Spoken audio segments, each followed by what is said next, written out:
Daily blog. তো আজকের দিনটা আমি শুরু করছি ঠিক এখান থেকে। আর কদিন ভিডিও দিতে পারিনি কারণ আমার কিছু প্রবলেম ছিল তার জন্য। আর আজকে বিকেলবেলা আমরা যেতে চলেছি একটা বাড়িতে, সেটা এখন বলবো না, সেটা ভিডিওটার এন্ডেই তোমরা দেখতে হবে। তো চলো, আজকে সারাদিন কি কি করতে চলেছি সবটাই দেখতে হবে। তুই এখন আর মুখে বল না। এটা হচ্ছে তোমার ফ্লেক্সিড এন্ড চালের গুঁড়ো, এটা মিক্স করে আমি মুখে দিচ্ছি, কোরিয়ানদের মতন গ্লোয়িং স্কিন হবে। কোরিয়ানদের মতো?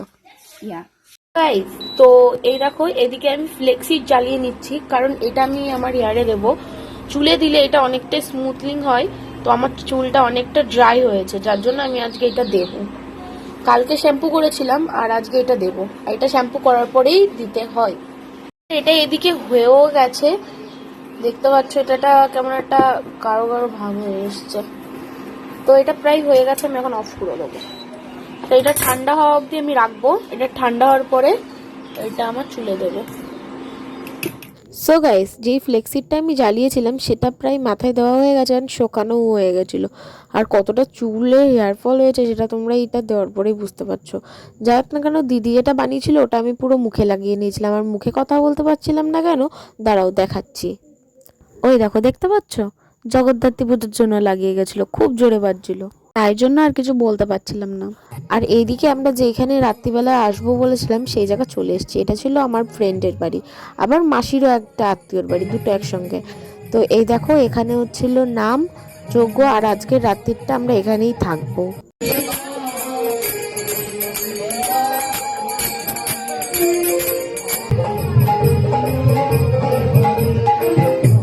আর এদিকে মন্টা দিদি একটা বৌদি ভাইয়ের বেবিকে নিয়ে নাচছিল। তা এখানে হচ্ছিল তখন সন্ধ্যা আরতি, আর আমরা এই কজন মিলে এখানে দাঁড়িয়েছিলাম কোনায়। আর তার মধ্যে আমাকে এসে পরিয়ে দিয়ে গেছিল তিলক।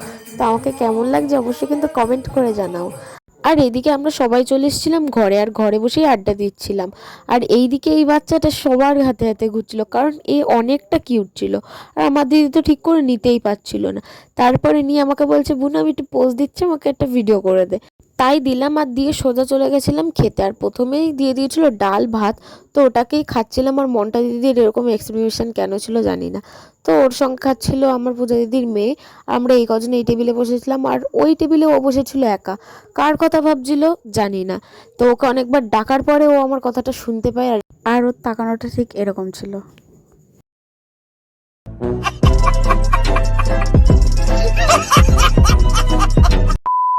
আর এদিকে ইনি তো জল খেতেই ব্যস্ত, আর এনার মাসি ভাত খাইয়ে ছাড়বে, বাট উনি ভেবে নিয়েছে উনি ভাত খাবেন না।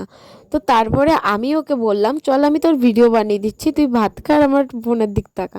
সো ভাত খাচ্ছিল আর ও আমার ফোনের দিক তাকাচ্ছিল। তারপরে দিয়ে গেলো পনির আলুর তরকারি, ওটাকে দিয়েই খাওয়াটাকে কমপ্লিট করলাম। গাইস, ওখানে কীর্তন হচ্ছে আর আমরা এখানে দাঁড়িয়ে ল্যাপ করছি। আর একজন কি করছে দেখুন, বাচ্চার ঘুম পাড়ানোর টেস্টিং করছে যাতে বিয়ের পরে খুব তাড়াতাড়ি ঘুম পাড়াতে পারে। देखा आपने लापरवाही का नतीजा है। যেহেতু এই বাচ্চাটা ঘুমাচ্ছে না, সেম এ হচ্ছে দেখছে যাতে পরে ও ট্রাই করতে পারে।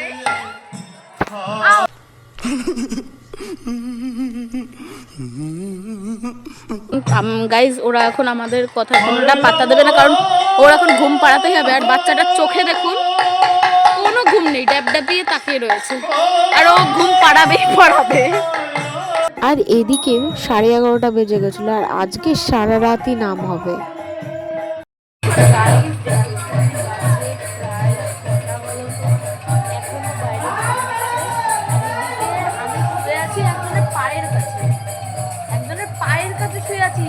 এখন ভয় লাগছে সে পাগ না দিয়ে দেয়। अरे कहना क्या चाहते हो? তো তোমাদেরকে দেখাচ্ছি একবার, শুলে মানুষকে দেখাতে নেই, তাও আমি তোমাদেরকে দেখাচ্ছি। Guys, আর এই যে এই ব্যক্তিটা পা দিয়ে পা দেওয়ার ভয়তে আমি ঘুমাতে পারছি না। দেখো গাইজ, একজনের পা এখানে, আর মানে একজন এখানে নাক মতো। যাই হোক না কেন।